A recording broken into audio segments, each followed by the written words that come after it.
Hello and welcome to today's quick tip tutorial. In this session, we're going to cover a variety of selection tools in Photoshop to help us cut out objects from a background.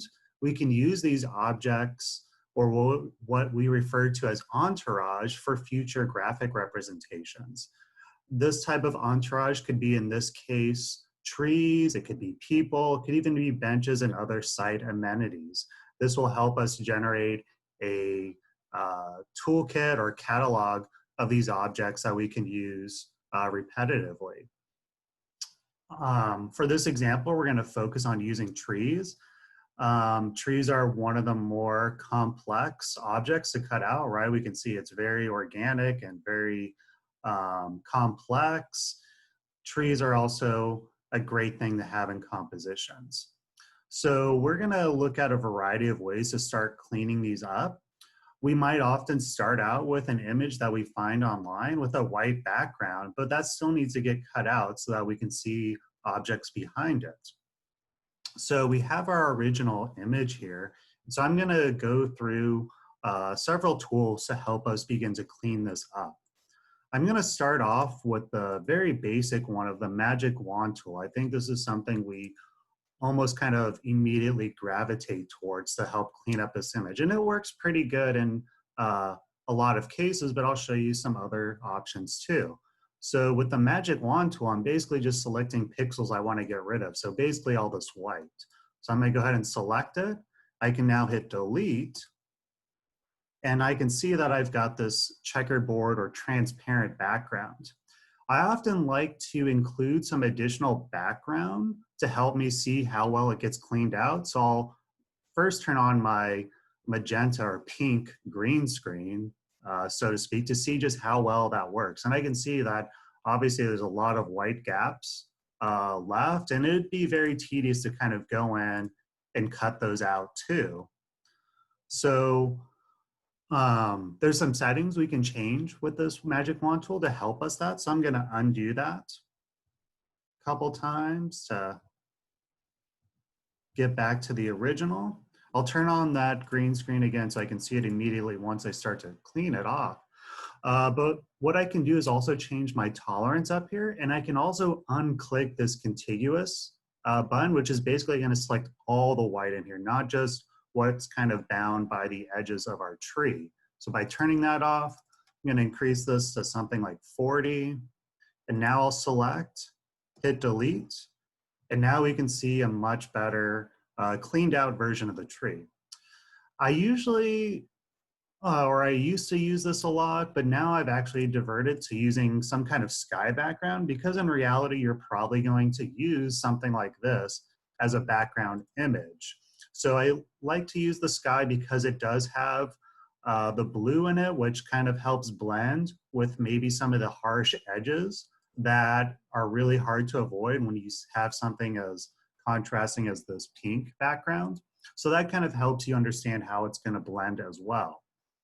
So that does a pretty good job using the magic wand tool when it's just a basic white background. I'm going to show you another option too using the color range. So if you go up to select and choose color range, we get another kind of preview here based off of where we select on this image. And you can see that, I mean, there's not a whole lot of variation with the white background. You can choose how the selection works. It could just be the basic grayscale. So it kind of shows as a silhouette. So if I were to actually select those trees here, that changes. If I choose the white, it's basically going to just highlight that.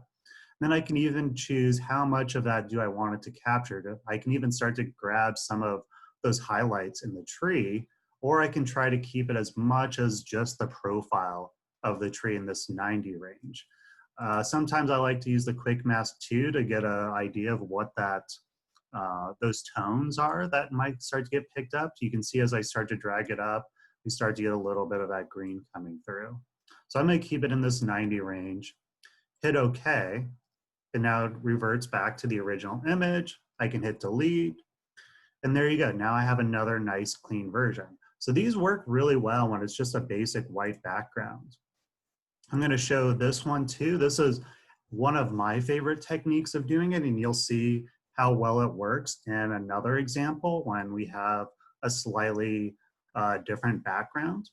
So in this case, I'm going to go down to the FX button in the layers, go to blending options, and you'll see in this very first thing that I've got these scrubbers at the bottom.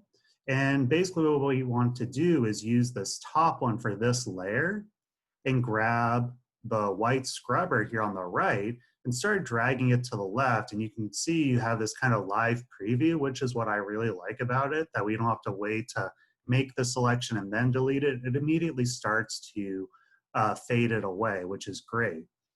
You can see that if you drag it too much, it obviously starts to pick up on all those other highlights.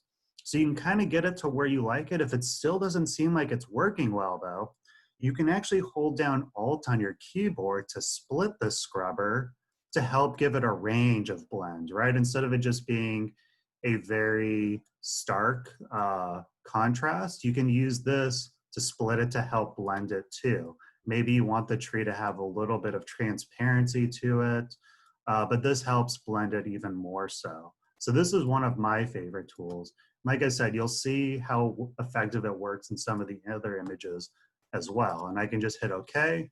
You can see it doesn't actually physically delete those whites. It literally just kind of fades them away. This is another good example of non-destructive workflow. So let's jump into this example where now we have this gradiated sky, right? It's not just white, it's not just blue, it is this gradient, which could make it a little bit more complicated. With the magic wand tool, you're gonna have a real challenge kind of doing this, even if you hold down shift to select multiple areas. So I'm just gonna immediately go to my color range option. So select color range, and let's actually have it look like the grayscale. So again, I'm gonna select in the sky and you can see that it starts to pick up on those things. And unfortunately with this setting, it's only gonna select one kind of pixel at a time. However, if I go to this eyedropper with the plus, then I can keep selecting ranges until I've basically got it to where it needs to be, right? So I can hit OK now, hit delete. But unfortunately, you can see it gets rid of a lot of those highlighted pixels, right? It looks very odd compared to the original, right? It still looks very full in that versus with this option. So in this case, let's go back to our layer blend option. Go to effects, blending options. And this is really cool too.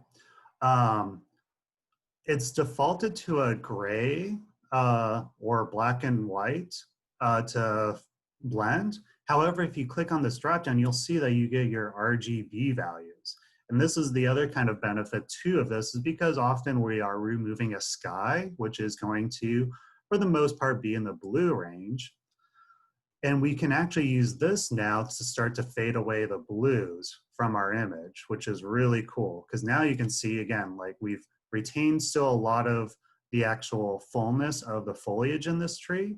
But it's, again, one of those things where it has a pretty stark contrast. So this is where we will, again, use the Alt to split that to help bring back some of those edges and get rid of some of those other ones. And hit OK. And now again, we're left with that full image. I can now go to File, Place Embedded to bring back that sky